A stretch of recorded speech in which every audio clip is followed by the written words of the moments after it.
Door, exploring the light of Freemasonry.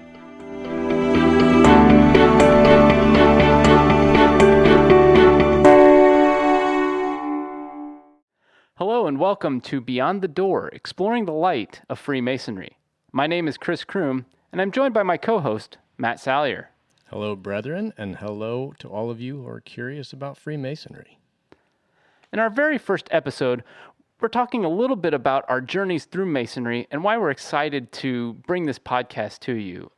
I'm also really excited to feature the first part of our interview with Worshipful Brother Art Sterling on the history of the Newark Masonic Temple. We've talked with him a lot about that, and his knowledge is just fantastic. Yeah, when it comes to at least the history of this building, I don't know that there's anybody alive who could speak to it better. Yeah, I mean, the things that, he brings to light in that interview, a lot of times my mind was blown. Oh, yeah. There were revelatory things that even with me having been here for over a decade now, I learned for the first time because of that conversation. Yeah, it was, as a newer brother, for me, it was one of those things that I was, like I said, I was in shock. I was in awe. I just didn't realize how rich the history of this building is. And I can't wait to share that now with everyone else who's going to get to hear that through this podcast. I think it'll be spectacular too, because one of the things that our lodge in particular is complimented on regularly is this building. So when people come here for inspections, it's not uncommon for people to say to us after the fact, man, I love your lodge room. I love your building. So to give them a little bit of background that they might not have been aware of, truly a gift.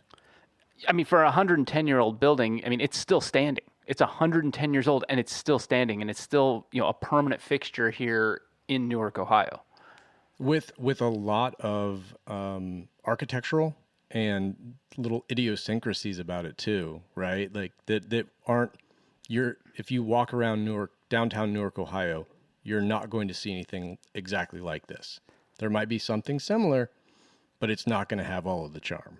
No, and it fits so well into downtown Newark too. It looks like it's a piece of the community. It really is a part of the community down here. You just, you feel it when you walk into this building. You feel it when you walk around downtown Newark. Couldn't agree more. All right, before we get to the meat of this episode, we do want to share some of the upcoming happenings in the 19th District and around the state, actually. So this Tuesday, October the 7th, 2025 at 7:30 p.m., Newark number 97, Chris and I's Home Lodge, is going to have their stated meeting here at the Newark Masonic Temple. The Saturday immediately following, on October the 11th, and then again on October the 25th, 2025, both from 9 a.m. to 12 p.m., the Licking County Historical Society passport tours will be given here at the Newark Masonic Temple. And if you guys are unfamiliar with that, what that is an opportunity to come down to this lodge and have a look around this building, and particularly at some of the older paintings that we have up on the 4th floor.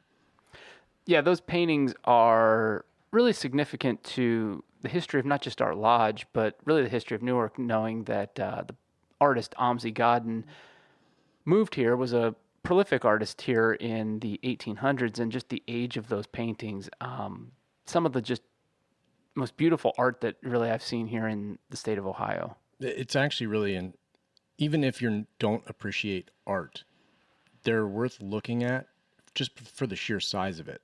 Yeah, it's on stretched canvas, and the idea of painting something of that size in that format is really impressive. It's not a fixed, it's not a wall, it's not a mural, it's not even a ceiling like what many of us who aren't terribly familiar with art think of when we think of art, as these very grand things. But those are fixed in place. This is stretched canvas. Yeah, it's something that has moved with us as we have moved buildings too. Knowing that when we were at 2.5 Main Street or at the Licking County Courthouse before it burned down, these have come with us that entire time. So they've, it is that art that travels. It's not like a mosaic that's stuck on a wall. It moves with us. Exactly. And when we, in the course of our conversation with Worshipful Brother Art Sterling, we'll get into more of the details around that artist and those paintings. But October 11 and October 25, from 9 a.m. to 12 p.m., will be an opportunity to come down and have a look at those yourself. Let's see. And Thursday through Saturday, October 23rd through October the 25th, is the Grand Lodge of Ohio annual communication. That'll be at the Kalahari Resort in Sandusky, Ohio. For any of you newer Masons who have maybe not been a part of that, that is a wonderful opportunity not only to see just how many active Masons there are outside of your home lodge and district, but also democracy in its purest form. Yeah, it is a gathering of Master Masons to really perform the sacred duty of democracy, like you said, and vote in the things that need to be voted on. We're not going to be riding the water slides, but maybe afterwards. You're not. I might. No, in all sincerity, this is, if you've not previously participated in one of these and you are a Master Mason, it is worth going to, because the legislation that gets proposed and enacted that impact our code, it's all stuff that we have to live by. And if you have strong opinions one way or the other about the way that Masonry is headed, that is the place to have your voice heard, right? Whether or not that's with a yay or a nay vote, or by standing up there and presenting arguments for or against legislation. My dad has always said that you never know the health of an organization if you never attend the meetings. And this is a perfect opportunity to attend the meeting and understand the health of Freemasonry in Ohio. Actually, I got nothing to add. That's sage wisdom right there. All right, Tuesday, October the 28th, 2025, from 6:30 to 8:30 p.m. will be the 19th District Leadership Course, phase number 3. That will be at New Home Lodge number 338. I have not had an opportunity to go to one of these, but I know you have, Chris, and have nothing but good things to say about them.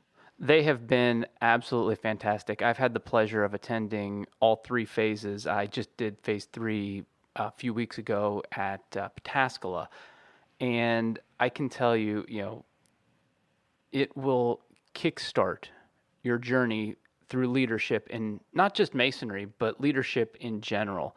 You're going to learn a lot of the basic principles of being a good leader. You're going to learn, a lot of the principles of how to lead a lodge. You're going to learn, what to do when things don't go right.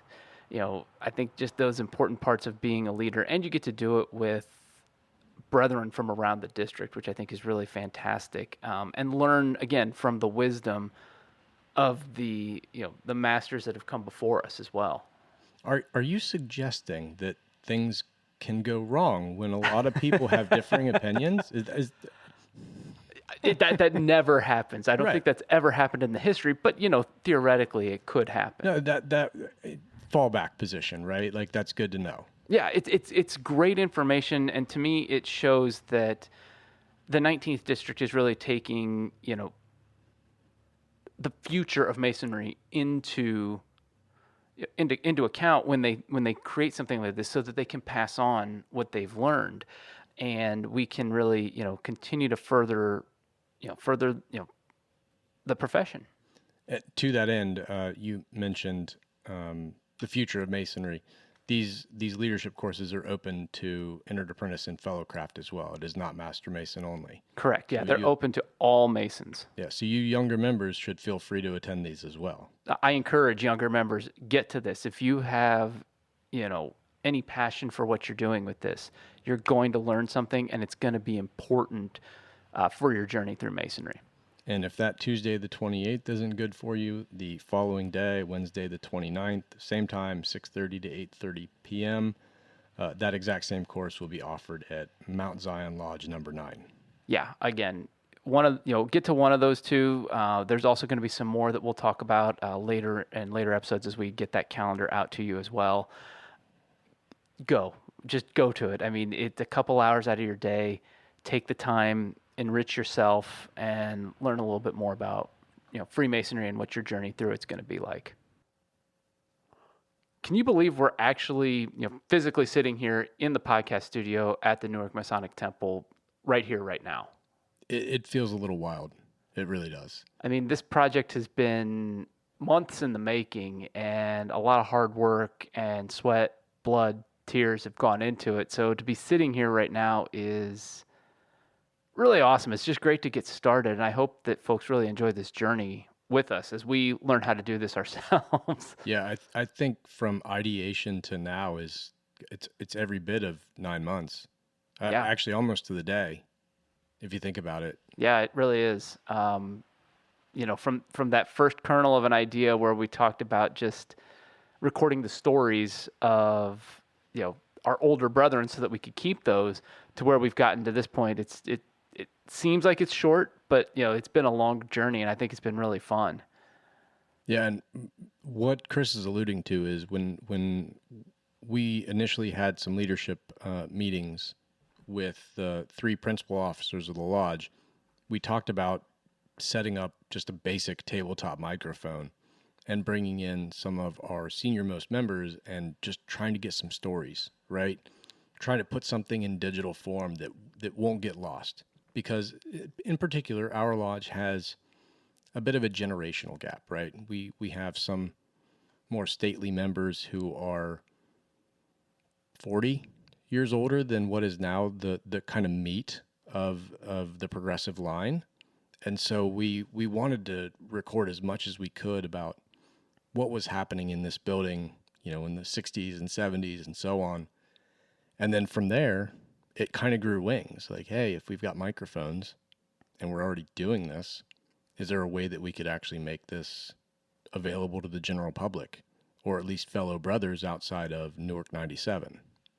Yeah, I mean, it's a labor of love because, again, these older brethren have so much knowledge and so much to tell us about where Masonry has been. That foundation is there. Now we can build on that. And this podcast is really just kind of the culmination of those foundations that they built, taking it into this next generation. And I know Worshipful Brother Art Sterling kind of alludes to that a little bit in the interview too, which I think is really fantastic to hear that, because it just gets me excited to keep going and making this the best that we can. We're honorary old guys, as I remember it. Exactly. We're the old guys now, I think is kind of how he put it. At my age, I didn't think, well, with an artificial hip, I do kind of consider myself old, but That's fair. That's fair. That's a story for another day too. So yeah, it's just great to be here. And, thinking about the journey of just getting this podcast here and launched, I think that's also important to talk about, our journeys through Masonry as well. So tell me a little bit about your story. I know you've been a Mason longer than I have, and I don't know that we've ever sat down and talked about what your journey looked like, because you've been here for my whole journey, but I don't know that I've heard the story of your journey so far. No, I don't know that you have. Gosh, where to begin? So, thinking back to your entered apprentice degree, where were you first made a Mason? Yeah. In my heart. Yeah. Right. I actually was curious about Masonry before I ever really knocked on the door, if you will. I've always been a big fan of. I've always been patriotic. I don't want to say that I'm a fan of a war, right? Like that has its own baggage, but it always intrigued me what the founding fathers of the United States did in terms of setting some foundational work for an equality of society, right? And how all of that was done, and the symbolism around it, and learning just how many signers of the Declaration were Masons. All of that stuff was kind of in the back of my mind throughout college, like just undergrad, even before I went on to graduate school and all of those things. And then while I was away at school, lo and behold, my dad joined a lodge. So in a lot of ways, I joke and say that I'm a Nepo baby because, dad was like okay, you've thought about doing this, you've talked about doing this, like get off the pot, really. And so I had the pleasure of now, while I was, God, miles and miles away, and it was kind of painful, and I wasn't terribly active in the first few years. I did have the pleasure of joining a lodge where I eventually wanted to move back and call it home. And I maintained that membership throughout, right? But what was really cool was that I got to be the inspection candidate in the Master Mason degree while my dad was Master of the Lodge. So that was a big moment for the both of us, right? That was kind of where it started for me. And then from there, just the chairs, man. Just the chairs. Yeah, I mean, I can remember you were in the South, I believe, when I joined. I was not the inspection candidate, but I did go through pretty much right after COVID. I was probably one of the first after COVID candidates that Newark had, if I remember correctly, because I think it was 21, That sounds right. Yeah. 22, something like that, I think, right in that area. So, yeah, I mean, I think it's interesting because my journey is actually kind of similar. I remember some of my earliest memories are being up at my grandparents' house and the bedroom that I would stay in, right? That's where like my grandpa would keep a lot of his just stuff in those drawers and in the drawers in that room. You're a kid, you're going through those drawers. I can distinctly remember the ring that's on my finger right now being in that drawer, and I was just enchanted by that. I didn't know what it meant, but I was like, that's really, really cool. Then, come back, all these years later and, just remembering, the kind of man that my grandfather is, I knew that's something I had to do. So I took that plunge. And, I'm not an Ohio native. I've lived here for quite a few years now, so it's kind of my adopted home. And it was interesting to, jump out of my comfort zone as a natural introvert and go into a place where I didn't know anybody. I had no idea who any of the people were. I had no idea what was coming at me or any of that. And that entered apprentice degree, I can still remember every single detail from that night. I mean, from sitting and waiting for degrees to start to the end to the reception that followed. I believe we had cake and ice cream at the very end, if I remember correctly. Pretty confident that's true. I mean, it seems about like what we do for every kind of degree like that. So I can remember that entire journey, and then also getting to be the Master Mason candidate at New Home's Sunrise degree. And for those that don't know, New Home Lodge every summer in July does an outdoor degree at Sunrise. You're right out there in the middle of a wooded forest, and it is probably one of the absolute coolest experiences I've ever had. And one of the great things is there's not a lot of people that really get that experience. It's one person every year, maybe, if there's a candidate ready for it. And I got to be raised there by actually Worshipful Brother Mark Craig did the actual raising part. He got to step in and pro tem that because he'd already done my other 2 degrees. So that was really kind of fun. But yeah, now, again, going through the chairs, and boy, now we're sitting right here today. So yeah, I mean, talk about your journey through the chairs too, because I know I just mentioned that, but mine's been maybe a little bit circuitous, and I'm sure I think yours has too. Oh, you're more linear than I am. So I natural introvert as well, right? Fake it till you make it is kind of how I deal with public speaking. And right out of the gate, when I got active again, I started off in the junior steward chair, which is frankly exactly where I belong because it's quiet. I didn't have to do much. Not a bad thing. But what ended up happening is the gentleman who was our junior warden needed prompting here and there. He was new to the part, and I had my monitor book with me at all times. And since I was within spitting distance, I used to prompt him. And then lo and behold, as things happen, come election night, there were some empty chairs and they were passing out assignments, right? Just so we could get the lodge open. Like, okay, you're going to pro tem here, you're going to pro tem there. And I now knew the junior warden part verbatim from prompting him and you know, just kind of being there and being active. So I sat in that chair so that we could open the lodge, and then the brethren felt compelled to give me the biggest promotion I think I've ever gotten ever.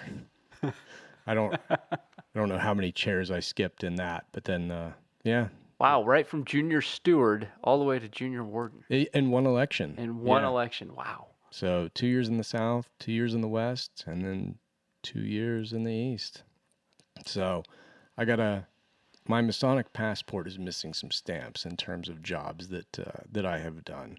So one day I'll go back and fill those. You seem to like to do everything in twos. I think it's just worked out that way, right? Like we have people that are ready, people that are not. Mm-hmm. I've always been a guy who I like. It's not that I don't like leading, right? But I'm also completely open to, if you give me a job, I'll get the job done, right? Yeah. So just more of a willingness to go where I'm needed.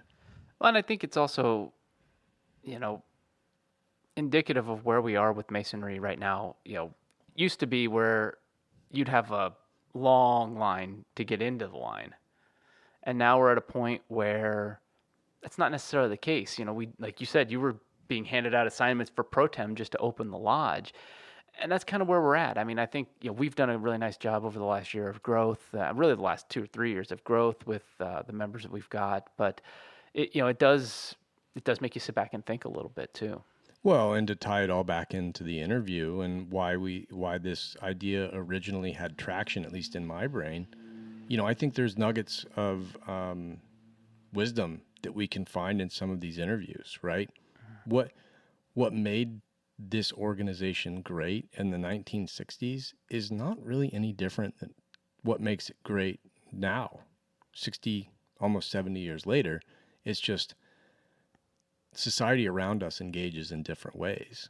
And I'm wondering if there isn't something, you know, between involving the families and the spouses, being a little bit more interwoven in the fabric of the community. I wonder if there aren't some high-level takeaways that we can get from those interviews that not only educate us and make us better men, but also, you know, get people pointed back towards this building. Yeah, no, I 100% agree with that. I think we've got to take the message that's always worked, brotherly love, relief, and truth, right? It's always worked. But how do we make that more modern for a new generation, right? You know, I always like to tell folks, well, it's about brotherly love. That's compassion, right? Yeah, relief, no argument. That's service. And truth, that's integrity. That's what we're out here doing. Compassion, service, and integrity. Yeah. And the more we can relate that to these generations, and hopefully through what we're talking about here, hopefully folks will find this and are going to say, oh, well, these guys aren't completely idiotic. We can dig some nuggets out of there every now and again, but they see that, and they see that there are younger people here. Because I think that might be some of the misnomer too, is that folks think, oh, it's just all these old guys, which we love. Again, we love our older brethren and our more seasoned, our seasoned brethren, but you know, they don't feel like they belong. And I'm here to say that, you know, I felt that way a little bit. You know, coming in, I was a little bit nervous about that, and you know, my mind was completely changed when I did that entered apprentice degree. I realized, oh wait, it's not, you know, there is a spot for me here. And once upon a time, that was me too. Right? I was on the bleeding edge of that, right? And as time has elapsed, it's gotten younger and younger and younger. We're right now getting gentlemen who are in their early 20s interested in this, which is great, right? They're far more mature than I was at that age. Oh yeah, to not only take the leap, but also be the men that they are. It's spectacular. Yeah, it's fantastic. I mean, you look at the average age of Freemasons in Ohio, and I believe it's around 66 years old, if I'm not mistaken.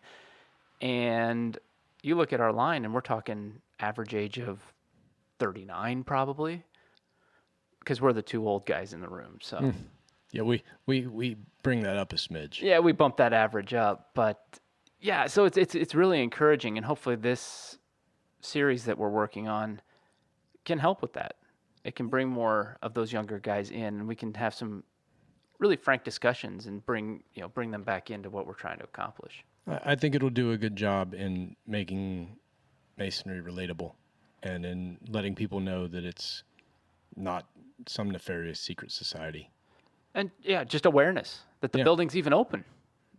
I've helped conduct some of the passport tours, and I can't tell you how many people have said we thought this building was just closed. Which is wild to me.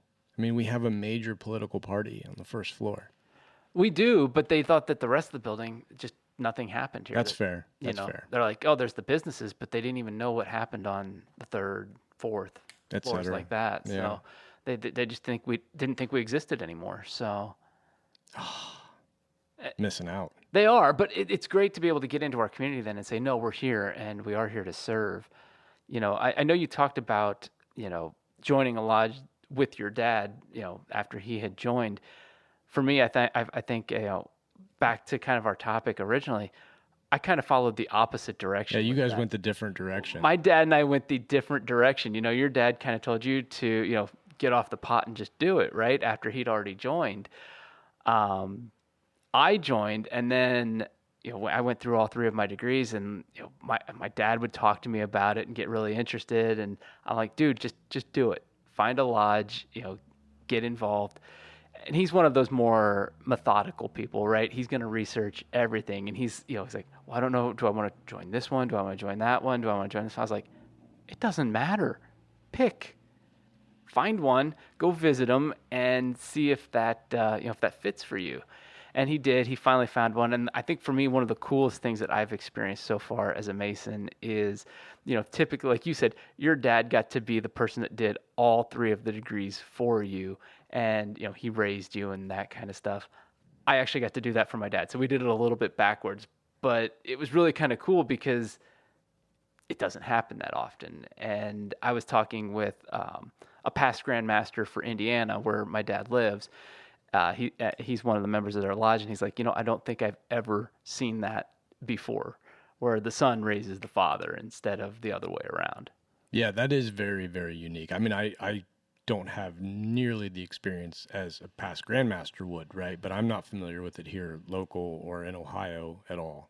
Yeah, so. I mean, it's an experience I will take to my grave with me. It's one of those core memories that I will always have. And I also got to play a role in the drama that takes place with the third degree as well. And I think the funniest part about that is my dad and I were driving home after his degree, and I was just, we were talking. I asked him, how, what'd you think? How did you like that? And he's like, man, that was crazy. I didn't expect all that. And I was like, yeah, I know. When I was playing this role, he goes, wait, that was you? So caught up in it that it kind of, yeah. He was so caught up, it didn't even register in his brain that it was my voice that was speaking to him. And yeah, so again, things I'll just take with me forever. And I think that's what Masonry really is all about, when you get down to it. Yeah, I certainly don't disagree. Creating memories, developing bonds with people that you might not otherwise meet, out in public, different walks of life. But yeah, the father-son situation there is pretty cool. Yeah. That's wild. Well, and there is a lot of familial history with Masonry too. Grandfathers, great-grandfathers, fathers, passing that on down. I know personally I have both of my great-grandfather's rings, my grandfather's rings. I don't have my dad's because, again, we kind of went in that circuitous route, but one of these days, hopefully very, very far down the road. But I've not actually considered this until just now, and I've got a little bit of a chicken and an egg problem working out in my head. I'm wondering if it's the familial bonds that bring it in, or the fact that we have strong, good men raising strong, good men, and they're called to it. I think it can be both. I don't disagree. It's a little bit of a chicken and egg thing that I'm doing in my head right now. Yeah, so. Which one comes first, Right. And when you think about just, even, we can talk about this, at length, in another episode, but you think about just, the history of Freemasonry in America and how far not removed we are from the original Masons in the United States. Not even that much in time. Yeah. And I know in the interview later, Worshipful Brother Art Sterling kind of talks a little bit about that and really kind of brings that home, just us sitting here talking with him and the people that he talked with when he was in lodge and how large that span of time really, really is. I think it's kind of amazing to sit back and realize we're not so removed from. It's not that many generations. It's really not. Knowing that this is America's 250th coming up, and these tours, it's really started to ingrain in my brain that wow, we're not that far from George Washington. One of the paintings is of George Washington, and you sit there and talk to people about that painting, but I start to think, wow, my Masonic journey is really not that far from his. No. So yeah, for me, I think, the journey has been fun. It's certainly not been as long as yours yet. And I definitely skipped at least one chair on the way over. I don't think I got to be the steward yet, so maybe I'll aspire to that at some point in the future. Maybe we'll be stewards together. That'd be fun. That would actually be a fun year. I kind of worry for our candidates at that point. I absolutely worry for our candidates at that point. But they would never forget it. They would never forget. They might never come back. Not impossible. We talk about the history and kind of, where we've been and, the foundations that have really been laid to bring us up to a podcast. And folks are probably sitting there going, why start a podcast? It's 2025. People have been doing that forever. Why start a podcast? What about that makes sense for Freemasonry? If you're asking my opinion, it's really the ideas, right? I think that there are unifying ideas throughout cultures, throughout time, and I think Masonry embodies a lot of those unifying ideas. And I'm personally curious to explore that it not always in the context of the lodge, right? Because there are absolutely going to be teachings within the lodge, but those are also rooted elsewhere, right? That they might have. It's entirely possible that these things have taken root and sprung up in very different ways, and I'm curious to explore that and see what connective tissue there is, cross time, cross culture, cross philosophy, right, and what it shares. So that's kind of what I am most interested in addition, of course, to preserving what we can in terms of some of our older members, any of the guests that were able to come in here, that we're able to get in here to discuss, their history, their ideas, little things that can be passed on, right? Create a legacy. Absolutely. I think legacy is really the key word in that for me. This is about, and I've said it over and over, taking the foundations of what has already been laid, here at Newark 97 and continuing to build on that so that we do have, a future, not just in the immediate future, but in the long term as well. And really demystifying what Freemasonry is. I think a lot of people sit there and they'll watch a movie like National Treasure. Not to pick on that movie at all. It's a great movie, but they see that and they're like, oh, Freemasonry is gallivanting around the United States and looking for gold with Nicolas Cage. And it's really not. It's more about that journey within and gallivanting within yourself to find your spiritual and moral edifice, right?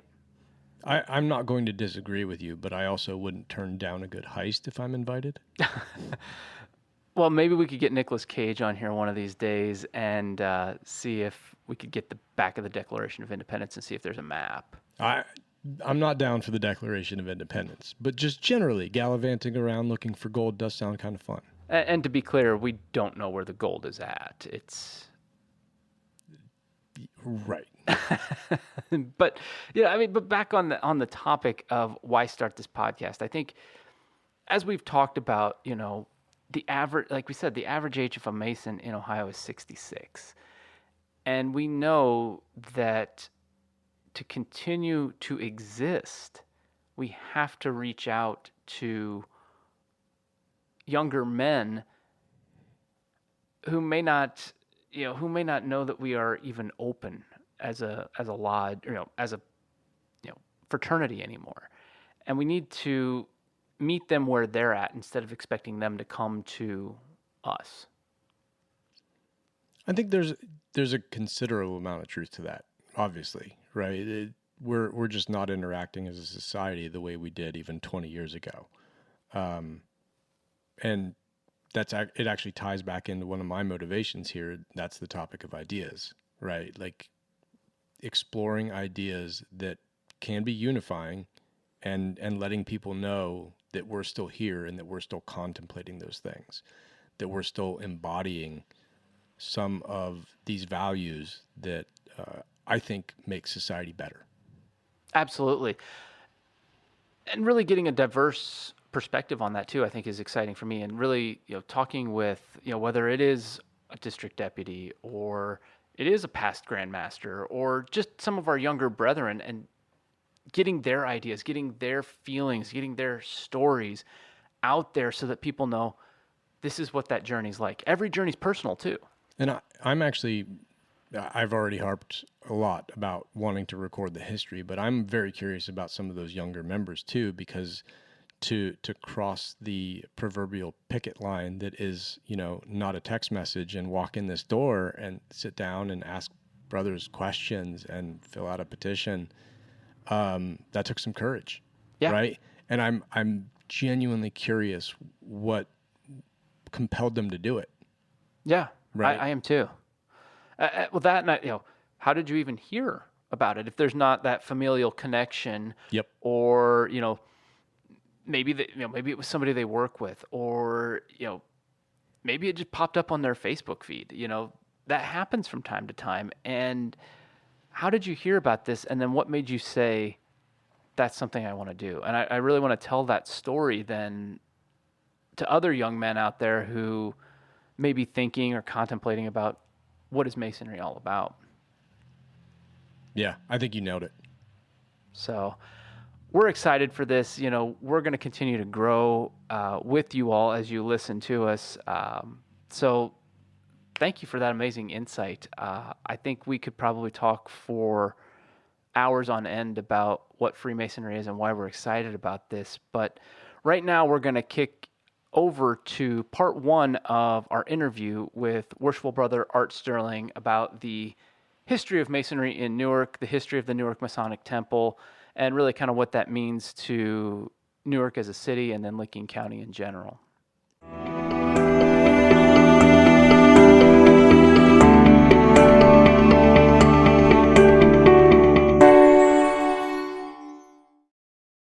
All right, well, it is my pleasure to welcome Worshipful Brother Art Sterling to the Newark 97 podcast studio. Worshipful Brother Sterling is a member of both Acme Lodge 554 and Newark Lodge number 97, which actually both meet here in the Newark Masonic Temple Complex. Worshipful Brother, it's so great to have you here, and thank you for sitting down with us to talk about the history of this amazingly beautiful building. Give us a little bit of your history and some of the accolades that you've gotten through your time in Masonry. Well, I joined Masons while I was still on active duty in 1979. So in 1980, Tom Huff became the master, and he put me in line to become his steward. I went through the line and served as master of Acme Lodge in 1985. Since then, I've been an officer in all the stations with the exception of the Lodge Education Officer. And in 1991, I was elected secretary of the Lodge. I served in that capacity until 2013, and now I'm the treasurer of that lodge. In the Temple Company, I took the secretary's position from a really good friend of mine, Philip Crume, and I took that in 1995. I had a short respite by 2 years. Phil McClellan took my place, but I'm back at being the secretary of the Newark Masonic Temple Company. I hold the honor of Knight York Cross of Honor, having served Warren Chapter, Bigelow Council, St. Luke's Commandery, and Acme Lodge. I also hold the title of Knight Templar Cross of Honor, which I received in 2011. That's awesome. And those York Rite bodies also meet here in the Newark Temple complex, which is really cool as well. So They do. They are part of the shareholding bodies. that's awesome. So I guess without further ado, let's just. I've got a question. Do you have a question? I already have a question. I want to hear this. So I'm actually somewhat perplexed when I think about people who know a considerable amount of Masonic knowledge. I think of you certainly in the top three, if not the first. And the idea that you were never a lodge education officer almost feels like a disservice. Is there a reason you never? And I honestly understand that we can't politic for these things, right? But is that an office that you would like to hold one day? At the time that came available, I was in the chairs in chapter, council, and commandery. So I went through all those chairs, and that took about 11 years. And by the time I finished that, I was already the secretary of the lodge. So I just never had the opportunity to be the lodge education officer. Okay. Although as the secretary, you do have to know what's in those books. So as the secretary filling the forms out for the lodge education officer, you have to memorize and know pretty much what his responsibilities are to assist him. Of course. And we have a good lodge education officer as well. And I'm just, when I think of, especially the historical stuff, I think of you. Mm-hmm. So anything that, exactly what we're doing today, right? Trying to sit down, get a better understanding of what's going on with the building, the history of Masonry here locally.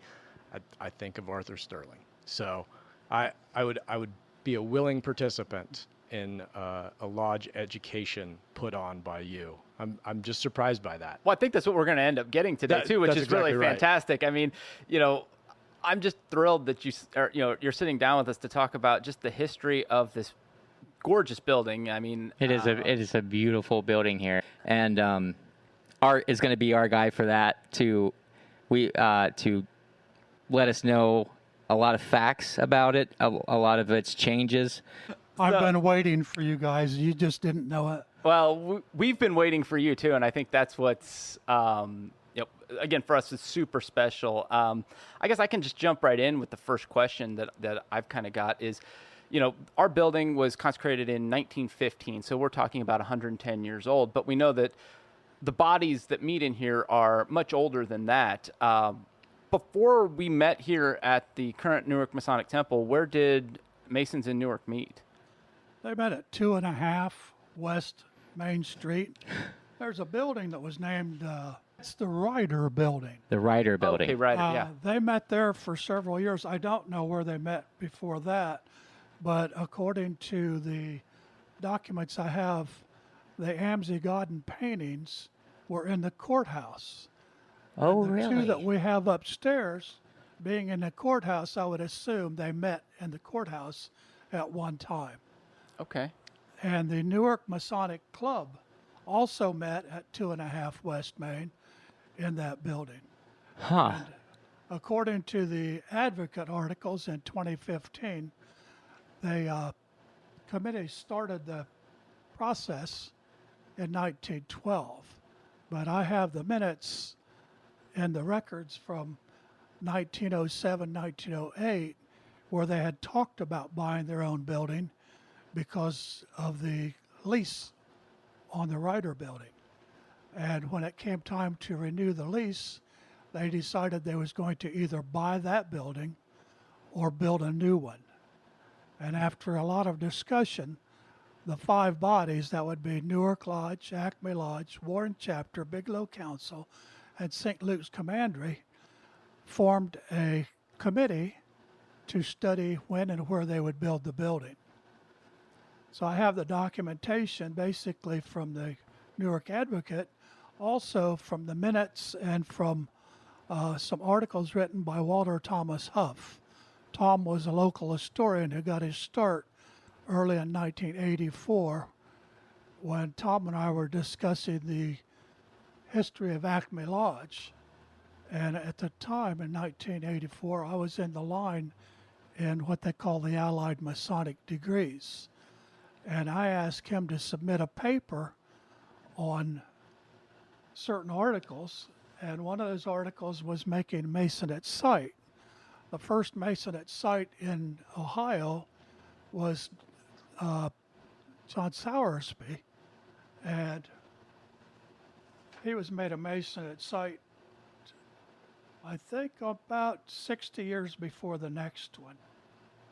So I have that article. Well, from that article, Tom wrote this. This is a copy of Making a Mason at Sight. It is presented to Arthur R. Sterling, Sovereign Master of William J. Rees Council number 141, Allied Masonic Degrees, located at Lancaster, Ohio. Brother Sterling, knowing that I was researching information for Charles F. Sowersby, asked me to prepare a paper on the subject and give a talk to William J. Rees Council. Writing the paper proved to be very interesting and rewarding for me. That led to Tom writing the history of Acme Lodge. Tom had written a few articles before about several items that happened in Licking County, but this was really his first endeavor that, to my knowledge, that started doing histories. I had never been interested in history before that, but once he wrote that article and I started reading about that, we talked about the pictures and Ramsey Godden's pictures in the balcony. So that pretty much led me to start into the history thing. For the dumb kid at the back, Arthur, a Mason at sight. Yeah. Can you define that? The Mason at sight is a form that the Grand Master has the prerogative to use. Instead of putting a Mason through each of the degrees separately at separate meetings, he can do them all in one day. John Glenn was one of the more recent Masons at sight. And we have 3 degrees, the Entered Apprentice, Fellowcraft, and Master Mason, each of which is done in a ceremony, each of which takes about an hour, maybe a little more for the Master Mason degree. So instead of having several meetings that the person attends, they can attend the one with the Grand Master, giving them the secrets and the different articles that only Masons should know. And that way they make them a Mason at sight, and they get a certificate saying that. And is this character-based, or is it more of an honorary? It's generally character-based and honorary. So But both, Charles okay. F. Sowersby was a conductor on a train, and he was the conductor for Lewis P. Schaus. And Lewis Schaus wanted to have him as a Mason, and he wasn't one. So when he operated as the secretary for Lewis Schaus and his friends, they wanted to make sure he was a Mason. So that's why they made him a Mason at sight. Okay. Is it similar to a petition where you need several signers in order to vouch for the characters of this person, or because they're generally more public-facing people, it's kind of at the Grand Master's behest? Generally, they are recommended to the Grand Master by several knowledgeable Masons. Okay. In the case of John Glenn, he was recommended by 2 former state reps, and my knowledge is correct. We can look that up, but He did a couple things with his life. the lodges were all formed before the temple was formed. And Newark and Acme Lodge, Newark I think is 1828, 1829. 29. and Acme Lodge is 1889. Warren Chapter is 1823. Bigelow Council was 1830, and St. Luke's Commandery, I think, was 1853, and it was originally Newark Commandery, but they lost their charter due to an incident in the late 1800s, which is why Acme Lodge is here instead of a Hyman Lodge. So we'll discuss that at another. That's very Another setting. very interesting. That's also about an hour and a half discussion. I've read a little bit about this, so I'm interested in it. But we won't go down that rabbit hole today. When all the bodies were operating, once they were all fully operating, were they all in the same location before they moved to this location, or did they meet in separate spots? They all met at 2.5 Okay. West Main Street at the time. Okay. And then there was a third lodge that met here at one time as well, yes? Yeah, I think they became a lodge in 1947, Crusader Lodge, and that was made originally by a bunch of truck drivers that couldn't be here during the week, so they met on a Saturday. It's amazing to me, in the current state of things, that in one city of about 50,000 people, we were able to generate 3 lodges in one location that we're able to maintain. I was always surprised by that too. Yeah. Yeah. Same here. Not only did we have 3 lodges in Newark, we also have a lodge in Heath at the same time. Oh, the Aerospace Lodge, Yeah. right? Well, and And Granville, Aerospace- right? Oh, Heath Lodge number 770. Yeah, aerospace is a fairly new. oh, really? Creation. Oh my gosh. And So is- Granville had a lodge number 11, Center Star Lodge number 11. So Center Star Lodge number 11, Crusader Lodge number 720, and Heath Lodge number 771 combined. And when they combined, it became Aerospace Lodge number 800. And I find it interesting learning a little bit more about Crusader and where they come from. It was a bunch of truckers that couldn't get to either Acme or Newark's meetings, so they formed a lodge so that they could actually meet. Actually, Acme, Newark, and then after that was formed, Heath Lodge had all the people from the Newark Air Force Station, and they wanted to have their own lodge. So that one's backing is from the Air Force Station. Oh, wow. That is incredible. When whole industry, like an industry in your town, just one of the buildings in the industrial park needs a lodge. Yeah. It is incredible. Once They upon a had time, about it was 3,600 employees at the Air Force Station in 1962, and I believe that's when Heath Lodge was formed. That's at literally where I was going. I believe once upon a time that Air Force Base was the number 1 in terms of volume employers in the county. It's about 700 now. I Well, worked it's there Boeing as I well was now. going to say it's no longer an Air Force Base. Yes. Yeah. I worked there from 1975 to 1980 as a communications specialist. I was in the United States Air Force at the time. Oh. I was a tech sergeant, so I was in charge of the communications at the Newark Air Force Station. And that became the Boeing. Yes. Center, I right? think So- in 1991 maybe. George H. Bush or HW. H.W. Bush, he decommissioned the place on accident, I heard. Yes. And then they didn't want to do all the paperwork to keep it an Air Force base, so Boeing went ahead and bought it. And, well, actually, it's the Port Authority. The Port Authority owns Yeah, the Port building. Authority owns it, yeah. And Boeing just rents it. But I find it, we're sitting here right now, and we have 2 different generations that. Yeah, well, I worked talked in to Art on the same phone, place. Yeah. and he said he went to the, with the communications in the Air Force. I'm like, did you happen to work? Of course you did. And I was like, whoa, I probably maybe I've touched the same screwdriver you have. That's crazy. Yeah, it's really cool to see that kind of transcendence, and also that's what happens when you actually reach out and talk to all the members in your lodge. You get to see that you're not so far away from each other, and that the brotherhood becomes stronger that way. So the minutes, 1907, 1908, reflect the desire to either purchase a building or relocate. Yes. So this was if we broke ground in 1915, this was a 7 or more year endeavor then. According to the article in the Advocate in 1915, the first formal meetings were in 1912.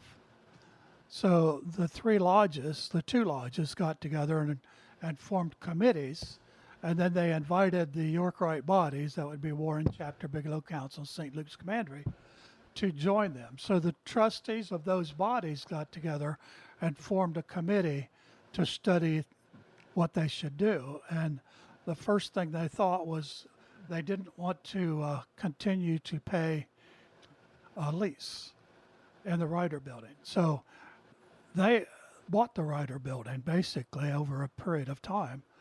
But in the meantime, they wanted to build a building that was intentionally going to be used for masonry. And at the time, we had 200 and some members of Newark, 200 and some members of Acme, and I have the 1908 directory here, so it has the number of people that was in Warren Chapter Bigelow Council and St. Luke's Commandery. So when that was decided, they had several meetings of that committee. Then they had meetings within each of the lodges. They had at least 4 meetings that are run on record of each of the lodges. And finally, they called all of the parties, all the Masons that could get here, into one mass meeting to talk about what they wanted in the building. In 2013, they actually started hiring, and this article tells you who the contractors were and where all of the engineering products and everything came from. When you say what they wanted in a building, are you referring to kind of a layout, almost from an architectural standpoint, and blueprints? Or Part of it was that, and then a part of it is, if you look at, there's a small room up on the 4th floor. There's what we call the Red Room or the Royal Room, where the Royal Arch Masons and the chapter and council commander meet. In the back of that, there's a smaller room that's partitioned off. That room was specifically made for the Order of the Red Cross to be conferred in that room. Okay. Okay, yeah, because I've always wondered why that partition is there, not being part of the York Rite. The 5th floor was designed to be a locker room and changing room for the costumes for all of the degrees. So there were several lockers in there, and some of them have been removed so that we can put the archives upstairs and have more room to sort, and then put a small library in the back for individuals who'd like to read.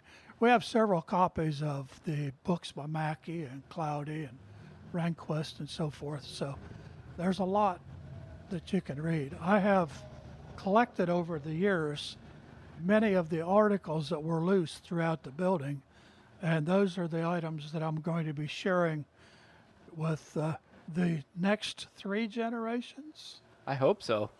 3, 4, 5, 10 generations. I mean, that's I think our hope is that we just perpetuate this wonderful fraternity. Just reaching new folks. I've been waiting for this opportunity. I can say I have too, because I've been waiting to just listen to all the amazing stories that you have about the building, about Masonry in general. When our building was our temple company was originally set up, it was set up as a tax-exempt organization. But later, in around 1917 or so, they decided they was going to need to sell stock in the building. So they had to transfer from being a tax-exempt organization to be a for-profit organization for a period of time. This actually it borders on a question that I wanted to ask, because even going back to some of the older photographs, you can see on I believe it's a southwest corner, you could see a dentist sign. So I know that we currently rent out the 1st and 2nd floor commercially. Is that, when this building was it designed for that purpose, or was it repurposed later on to accommodate those renters? The 2nd floor was designed for a doctor's office and a dentist's office. Okay. On the 1st floor, where the paint store is now, Advantage Paints, that was originally a car dealership. They sold Rio, R-E-O. Really? Oh my gosh. And that car was small enough to put several in there in a showcase. Okay. It's always the 3-letter ones: Geo, Kia, Rio. So that's part of the beginning. In 1933, they started to call the shares. And by 1937, the shares had all been recalled, and the building became the property of the 5 organizations that still meet here. Okay. And at that time, they filed to become an exempt organization again. They originally filed in 1933, but it was denied because they still had stock out. So they had to call the stock, and the last stock turned in, I have a copy of that in here, was in 1937. So in 1937-38, they applied again and became a tax-exempt organization, and we have filed taxes as that ever since. Okay. So you're telling me I can't buy stock in the building now? That's correct. And any stock that somebody may have is no longer valid. It was called. So it was all called and paid for. The vast majority of it was donated back. That's good. Was it a lot of membership that owned stock? I have a list of everyone that owned it, and I think there are about 70 people on the list. Okay. Going back to kind of the layout of the building, we talked about the partition, we talked about the 5th floor. That's all functional stuff, and it's incredibly interesting. But when you start looking at maybe dimensions and things of that nature, did the bodies include anything symbolic in the layout at all? 64 by 100. 8/8 are 64. And if you go to several degrees higher than they have in this building, you'll find that there are 9 muses, one of whom is in charge, and there are 8 that rotate. Little things like that I believe, yes. Okay. That's so cool. I think kind of piggybacking on it, did they put a time capsule in the cornerstone of this building? They did, and I'm not sure, but I believe the cornerstone's actually in the southeast corner instead of the northwest. We were wondering that. Yeah, we were wondering that because we noticed that there's a plaque down there right on the corner for that. In the dedication ceremony and the Advocate in 1915, they have a list of all the materials that were in that cornerstone. Oh, okay.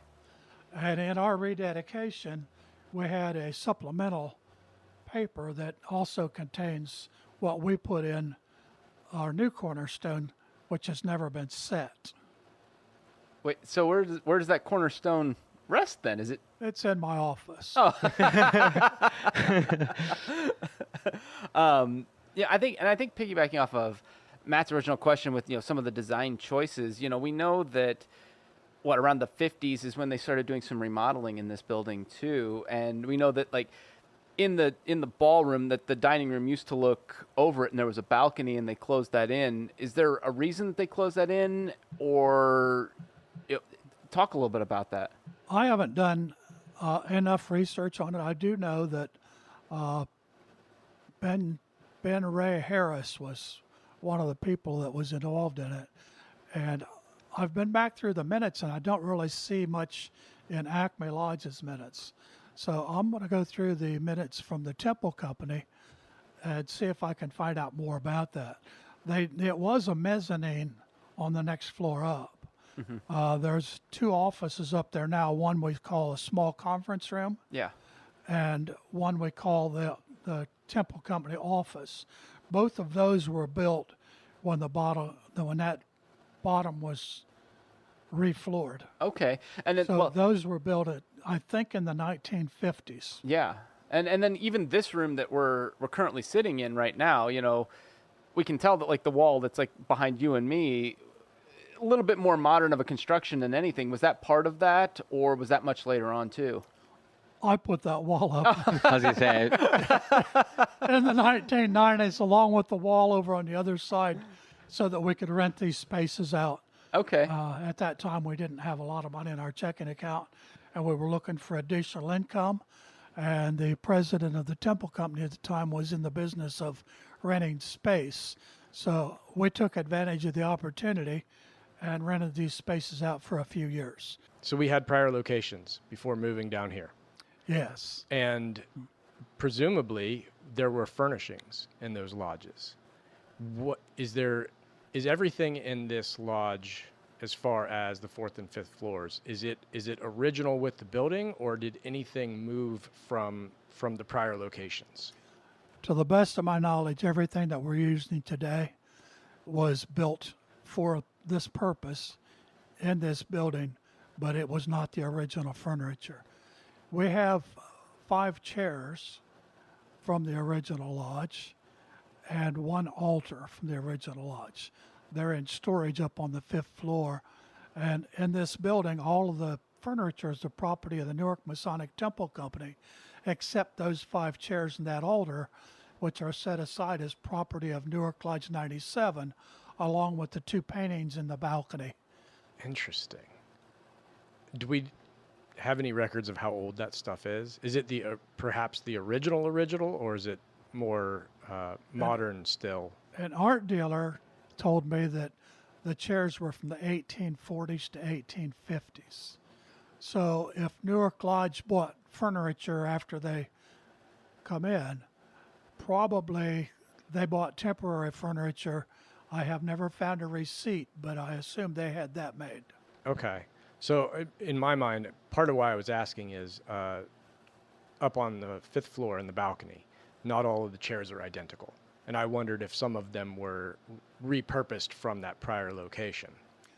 The ones that are in the balcony in the back are probably the original chairs. Okay, so some of these have been replaced just due to normal wear and tear over time. Correct. And I have occasionally repaired 1 or 2 from spare parts, which we have. In the Royal Room, they replaced all the chairs with soft chairs that they got from a church which was over on Granville Road, next to where State Farm had their offices. State Farm bought the property, and when they took the chairs out, Floyd Weimer was probably one of the older members out there at State Farm, and he got those chairs for us at a very good price. Okay. So that's why the chairs are in the other side. Now the ones that you in the bottom floor in the blue room or the Masonic room are from a church that burned down in 1949. Huh. And I think they got the furniture before the church burned down. So my recollection is an article that I read said that they got that furniture in the 1930s. Are you Man. are you referring to the church that was where the existing lot is today? Yes. Okay. Really? Right next door then? Yeah. Yeah, we did not have that lot. Once upon a time, that was a church. If you look at some of the older photos, you can still see photos where that church was standing. You can, and it's I'm going off of, this is hearsay, right? This is information that was told to me, but I believe that after that burned down, they essentially just kind of raised what was left and paved over it. That's which what is, that's which what is I've why heard. we sometimes have the water retention problems that we have in the lot, because as that material obviously deteriorates Yeah. and rots, it creates pockets. So, ooh, what do we got here? The deed for the parking lot, Okay. which the Newark Masonic Temple Company purchased from the church In in 1949. 1949 for $1. $1.90. I'd say we did pretty well. Well, You said you wanted to ask me a lot of questions Oh. about the building, so I thought I'd bring some information with me Oh, just in case it's asked. leading my brain down an avenue I hadn't thought to go, because you mentioned the REO automobile dealership downstairs, and if that church was there, I'm kind of curious what the rest of this corner looked like at that time, which obviously is not something we necessarily need to go into, but automobiles were obviously a thing. This was not brand new technology at this time. I'm kind of wondering how members got here and where they parked. I know. When I'm picturing Yeah. a car dealer, I'm picturing a This- giant lot, you know? Right, This right. was a vacant lot. Really? The church was existing, and the Donovan building, which is attached to this building, and a part of this building existed before this building. Are we talking about the building on the east side? Yes. Okay. It's called the Donovan building. I guess I think it's 34 West Church Street. what actually is in that building, or do you know? I mean, today. It's an apartment. Oh, The bottom floor was rented out for a small church for quite some time. As far as I know right now, it's vacant. Okay. So that predates this building. Yes. So if they ever tear the other side of this building down from where we're sitting, you're going to be exposed to this sunshine. Just simply looking at the exterior, I would have thought the other way around. Yeah. Now, I was unaware of that. Well, they just put some siding on some slate or something then, right? Or I mean, that's possible, but it certainly looks like a more modern construction that was Yeah. anchored to this building and not the other way around. yeah, I'm still trying to. I'm wrapping my Chew head on around that. that. And I mean, Let me really get to you. Okay. Let me Okay. read a little bit from this document that's in front of me. Okay. United States of America by John Adams, President. To John T. Cummings, John Burtnett, and George T. Burtnett. That by vote of Congress regulating grant of lands, a portion for satisfying warrants for military services, and in pursuance thereof, there is granted to John W. Cummings, John Burnett, and George William Burnett a certain tract of land estimated to contain 4,220 acres, being the fourth quarter of the second township in the 12th range of the trust appropriated for satisfying warrants for military services, surveyed and located in pursuance of the acts above cited. To the use of this land guarantees their heirs and assigns forever. This is the original deed for the property that we're sitting on. In this documentation, I have the transfer of the property all the way from its inception until now. This was an empty property in 1912, when they bought it from Mr. Sprague. So we've got records going back to presidential grant. so so it sounds like this was originally just a grant for military service to the original owners. Well, of and this property. I'm trying to time that. Well, John Adams was the second president of the United States. That's what Yeah. I mean. So we His right Yeah, after that's George. where I was trying to bridge that. Yeah. and I'm the only reason I'm not entirely connecting. I'm guessing it's from Revolutionary War service. Yes. Or 1812. That's where I went. No, I wasn't Revolutionary 100% War. certain, but It I was- thought it predated Yeah. 1812. So that's amazing. Piggybacking a little bit off of the Revolutionary War, this building would have been around during World War I, World War II eras. Did this building serve any civic functions during the war at all? I've never looked into that, but I do know that they had several events in World War II. I'm not sure about World War I, but if you remember right, they had that flu bug, which they called the Spanish flu, which actually originated supposedly in Kansas. So this building probably was not fully operational in most of the period of time they had that. Other than that, I would assume that they had several meetings here. We do have a couple of plaques in the Blue Room from people that served in World War I and lost their lives there. Mm-hmm. So if you're ever in the Blue Room, if you take a look at the west side over by this senior warden's chair, there's a couple of plaques up there for that. I was actually genuinely curious about that exact question because Yeah. of the fact that this has always been, I know that we're a wink, nod, secret society, right? A secret society with all of our symbols and the signs outside that tells everybody where we are. You mean it always was. Right. But at the same time, I know that Freemasons have always been active in the community. I mean, participating in parades, doing philanthropic things, obviously politics, which we don't need to go down the rabbit hole of what, how outsiders perceive that, but these are generally people who try to insert themselves in the community in a positive way. So I during a time of like World War II, when we're talking about rations, when people are turning in skillets, right, to be made into munitions, I really wondered what kind of civic function this building might have because of its space and because That of is a really the good members. question.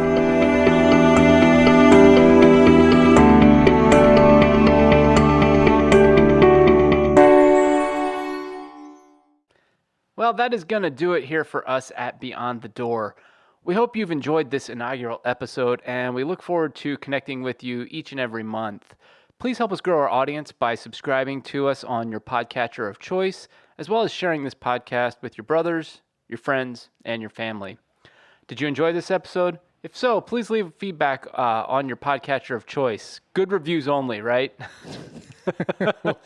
We'll see what happens. Would you like to get in touch with us here at Newark 97? We do have our Facebook page, our Instagram, and our Twitter. You can also reach us via email at newark.97.lodge@gmail.com. Until next time, stay safe and always search for light in masonry.